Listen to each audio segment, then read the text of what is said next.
today, let's begin with the second chapter, How the Dog Found Himself a New Master, Grade 6.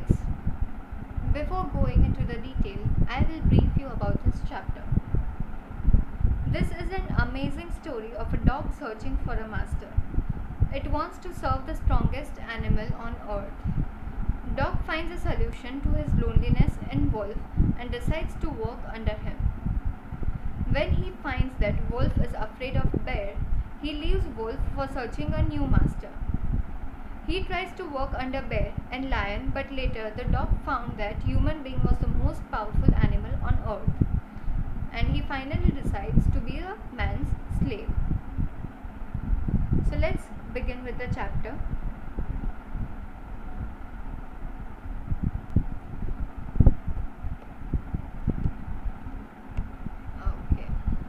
Dogs were once their own masters and lived the way wolves do in freedom until a dog was born who was ill-pleased with this way of life. Earlier यहाँ पे ये बता रहा है कि पहले के time पे डॉग अपने खुद के मास्टर थे, बट वन डे एक डॉग ने डिसाइड किया कि वो किसी का सर्वेंट बनेगा who was the strongest on earth. तो वो ही वॉज टायर्ड एंड सिक, यहाँ पे वहाँ घूमता रहा. He was sick and tired of wandering about by himself. Ill-pleased is not happy. वो अपनी फ्रीडम से खुश नहीं था, उसको कोई मास्टर चाहिए था. तो he started wandering here and there. Wandering about by himself, looking for food and being frightened of those who were stronger than him. वो डरता था कि वो फूड के लिए एक तो यहाँ वहाँ घूमता था एंड डरता था कि उससे स्ट्रॉन्गर जो भी हो उनसे वो डरता था. He thought it over and decided that the best thing for him to do was to become the servant of one who was stronger than anyone on the earth, and he set out to find such a master. तो उसने सोचा and decide किया कि मैं सबसे डरूं, उससे better है मैं सबसे बेस्ट इंसान को या सबसे बेस्ट क्रिएचर को ढूंढूं ह्यूमन अर्थ पे जो सबसे स्ट्रॉन्ग हो एंड मैं उसके अंडर उसका सर्वेंट बन जाऊंगा. तो ऐसा सोच के वो अपने मास्टर को ढूंढने के लिए निकला. He walked and he met a kinsman of his, a big wolf, who was as strong as he was fierce. तो वो चलता गया और एक दिन किन्समैन को मिला. ना what is kinsman?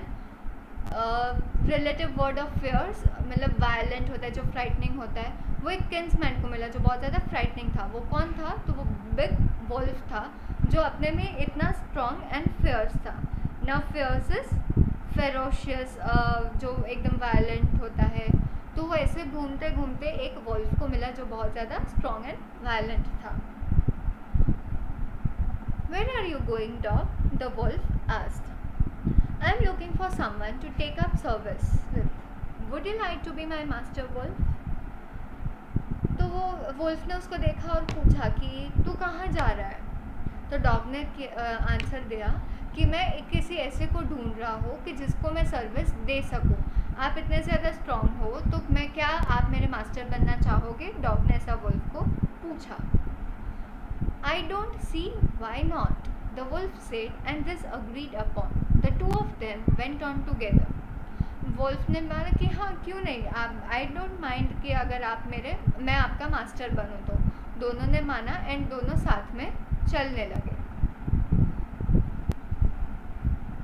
They walked and all of a sudden the wolf lifted his nose, sniffed, darted quickly off all the path and into the bushes and crept deeper into the forest. The dog was much surprised. वो चलते गए and अचानक all of a sudden wolf ने अपना nose lift किया, मतलब अपना nose उठाया एंड ही स्निफ्ड, स्मेल करने लगा and darted quickly off the path. अचानक से अपने रास्ते से हट गया.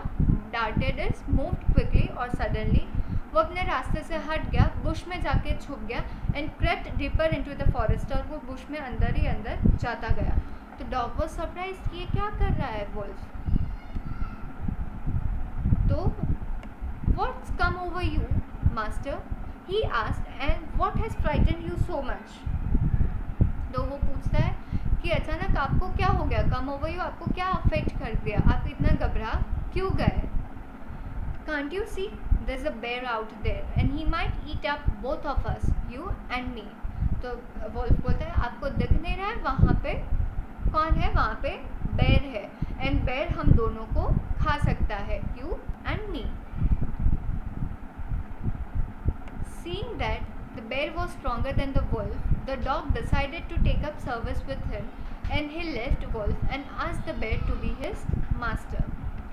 The bear agreed to this readily and said, "Let us go and find a herd of cows. I will kill a cow and then we can both eat our fill." देखा कि Wolff से बेर ज़्यादा stronger है, bear is stronger than wolf definitely. तो dog ने decide किया कि अब मैं वोल्फ की सर्विस छोड़ दूंगा एंड बेर को जाके उसने पूछा कि क्या आप मेरे मास्टर बनना पसंद करोगे? तो बेर ने भी अग्री कर लिया एंड द बेर अग्री टू दिस रेडीली. और उसने बोला चल हम जाके काउ के हर्ड को ढूंढते हैं. Now herd of cows is group of cows को ढूंढते हैं. मैं एक काउ को मार दूंगा, I will kill a cow and then we can both eat our fill. हम दोनों का खाना खा सकते हैं. They walked on and soon saw a herd of cows. But just as they were about to come up to it, they were stopped by a terrible noise. The cows were moaning loudly and running in a panic in all directions. वो लोग चलते गए और उन्होंने एक heard of cows भी ढूंढा, उन्होंने काउस को भी ढूंढा. बट जैसे ही वो लोग वहाँ पे पहुँचे तो एक टेरिबल सा नॉइज़ आया. नाउ टेरिबल इज़ एक अजीब सा नॉइज़ आया उन लोगों को और उन लोगों ने देखा काउ वर मूइंग. जो काउ आवाज़ निकालती है उसको हम मूइंग कहते हैं. तो they were mooing loudly and वो पैनिक होके एक जगह से दूसरी जगह they were running in all directions. So we will take a pause for today and we'll continue with this part in the next class. I hope you will read this chapter and please write the meanings which are given to you in the pink box. Please write these meanings and also make sentences of the same. Thank you.